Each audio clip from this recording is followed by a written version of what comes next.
श्राद्ध पक्ष में पितरों को छोड़ा जाता है, भोजन मिला तो ठीक है, नहीं मिला पितर चले गए। चंद्रलोक से पितृलोक के बीच में एक पितृलोक का सीढ़ी पड़ती है, जीना सड़ा सीढ़ी जिसपे पितर चढ़ के पितृलोक जाता है। उस सीढ़ी पर कौन रुकता है? उस सीढ़ी पर पितृलोक में जाते समय कौन रुकता है?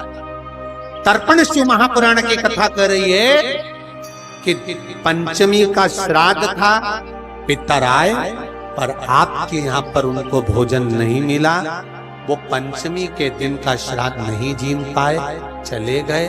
पितृलोक की सीढ़ी पर जाकर बैठ जाते हैं। अंदर जो पितर जाते हैं, वो पितर जब अंदर जाते हैं, जाने के बाद बात करते करते जाते हैं कि हमारे बेटे ने हमको खीर खिलाई, हमको पूड़ी खिलाई, और उनके मुख से जो राल टपकती है, तो जो पितर भूखे रह जाते हैं वो पूरा साल उनकी राल को चाटते हैं और बद्दुआ देते हैं कि हमारे बेटे 5-5, 4-4, 3-3, 2-2 इतने बेटे और हमको भूखा छोड़ दिया। तो वो बद्दुआ देते हैं, जिसके कारणवश पितृदोष होता है। और फिर ब्राह्मण देवता कहते हैं कि ये पितृदोष हो गया। पितृदोष क्यों हुआ? क्योंकि भूखे रहे। शंकर पर जल चढ़ाने से 3 दोष अपने आप समाप्त हो जाता है। पहला पितृदोष, दूसरा कालसर्प दोष और तीसरा वास्तु दोष। ये तीनों दोष अगर उत्पन्न भी होते हैं तो हमारे द्वारा उत्पन्न होते हैं। आज के जमाने में जिसकी भी पत्रिका दिखाने जाओ तो पंडित जी बोल देते हैं इसमें कालसर्प दोष है। तो कालसर्प दोष पहले नहीं चलता था क्या? पहले कालसर्प दोष नहीं होता था क्या? होता था, पर पंडित जी ने अभी क्यों बताया कि कालसर्प दोष है? किसी की भी पत्रिका देखेंगे पंडित जी कहेंगे इसमें पितृदोष है, इसमें कालसर्प दोष है, और तुम्हारे घर में वास्तु दोष है। ये 3 दोष ब्राह्मण बता दे, पंडित बताए। कारण पहले के समय में दोष नहीं होता था क्या? नहीं। क्यों नहीं होता था?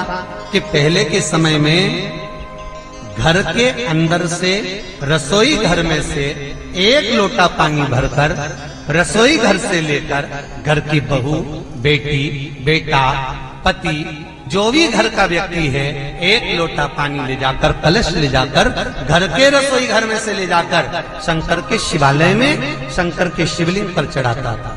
तो शिव महापुराण की कथा कहती है, जब घर के मटके में से, हंडे में से पानी लेकर जाता था, तो हंडा, मटका पितरों का स्थान होता है। जहां से पानी भरा, घर में से लेकर गया तो पूरे घर का वास्तु उस जल के अंदर जाता था, और वो जब शिव को चढ़ाते थे तो 2 दोष समाप्त हो जाते थे। एक वास्तु, दूसरा पितृ, ये दोष समाप्त।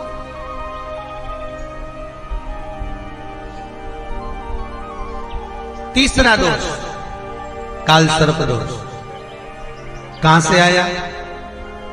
तो शिव महापुराण की कथा कहती है,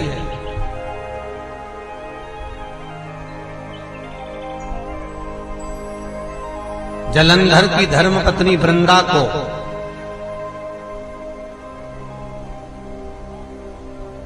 जब सात्वित्व भंग किया गया भगवान विष्णु के द्वारा, तब वृंदा तुलसी के क्यारे के रूप में प्रकट हो गई।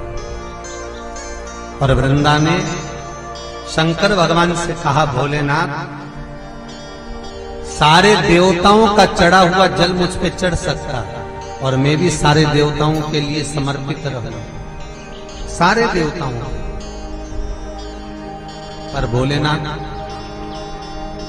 यदि आप पर चढ़ा हुआ जल मेरे तुलसी के क्यारे के अंदर आएगा तो उसको सर्प के डसे का दोष लग जाएगा, जिसको कालसर्प दोष कहा।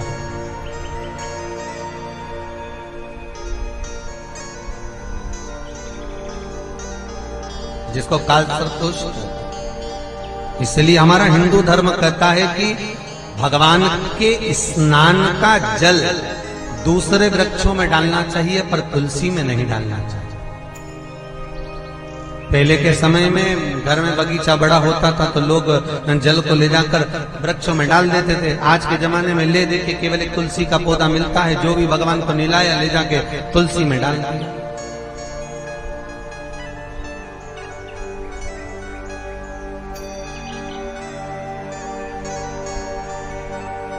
काल सर्प दोष लगता ही तुलसी के क्यारे में जल डाला दोष